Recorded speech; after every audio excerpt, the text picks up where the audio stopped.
Hi, so welcome back to the tour around Europe, and in this video we're going from day 58 through to day 66. So on days 58 through to 60 we just sort of chilled out really, stayed at Latinus, which I mentioned in previous videos and I think I even showed you.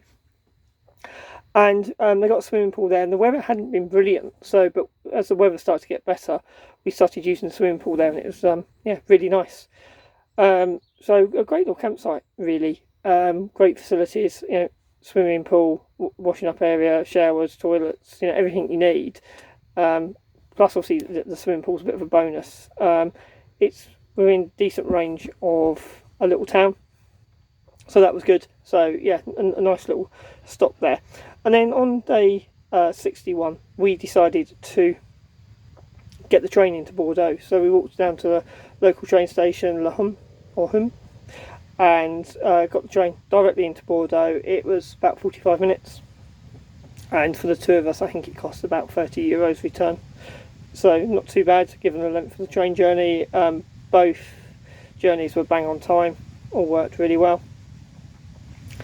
And just a bit like when we were in Portugal, you do need to remember to validate your tickets. Even if you just bought the ticket from the machine, you still need to validate it on the platform. And in Bordeaux we just did the tourist sites. Really, we walked along the river. We, as usual, I went on Google and looked for a free walking guide of the tourist sites of Bordeaux, and we didn't really stick to it that well, to be honest, this time. We just used it as a bit of a reference point, and we wandered around. We looked at churches and various places, went around the shops, did a little bit of shopping, a few bits and pieces we needed to get. But for lunch we stopped at a place called Massa, which is a falafel restaurant. Found it on Google using my usual trick of cheap eats, searching for cheap eats, and that came up. And I wouldn't say it was particularly cheap, maybe for a town centre, a city centre, it was, but it was nice. It was really nice. Gorgeous falafels. My falafels came in a load of hummus and probably the best pita bread I've ever eaten. And no, it was really lovely. And Tracy had a salad version of that, and that was huge. So that was a really good choice. Definitely would recommend that place. It does seem to get quite busy though, with like local working people and stuff like that. So getting the table, we were lucky. But if we'd have left it 5 minutes later, we would have struggled. And then after lunch, we just continued to sort of wander around Bordeaux and then headed back. Trying to summarise my thoughts of Bordeaux. It was a nice town, nice architecture, but the overriding thing about Bordeaux was the constant smell of piss.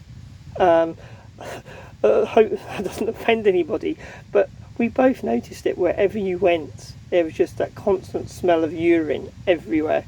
It wasn't particularly pleasant, but a nice looking town. Just that kind of, I don't know, just soured out views of it a little bit. And then on day 62 we went out cycling. The following day went out cycling, and we cycled down to the lake just south of the campsites, and then we went up to Dune de Pilet. Now that's a separate video, so take a look at that video and I'll sort of show you the dunes there. And then from there really we decided, we extended at Latinus. We first booked in for 2 nights, we then booked in for another 2 nights, then another 2 nights, and then we booked in for 5 nights. So our 2 nights stay ended up being 11 nights. And we just took that time really just to chill, use the pool, do some cycling, wander around, go to the shops, just sort of taking it easy. Both got on with a little bit of work and did a few bits and pieces we needed to do. But it was just a good place to stop. For a full service campsite, it was quite a good price for that area. Bearing in mind that the air just around the corner, which just had 2 toilets and your parking, and that was it. That was €14, and we were paying €14, 44 cents a night. So for 44 cents a night, you was getting the toilets, you was getting a swimming pool, and all the facilities. So it was a bit of a no-brainer for us. So we just stayed there, and the weather got better, and we were just enjoying the swimming pool and things like that. I got to mention though the cycling. There's some really great cycling in that area across France, not just that area. We've noticed on this trip and on previous trips, there's lots of great cycle paths, really well maintained usually. So if you're into cycling, definitely recommend it. And around there it's quite nice. It's fairly flat unless you go out towards Dune de Pilet and places like that, and then you kind of up and down a bit. But generally it's fairly flat and it's great cycling.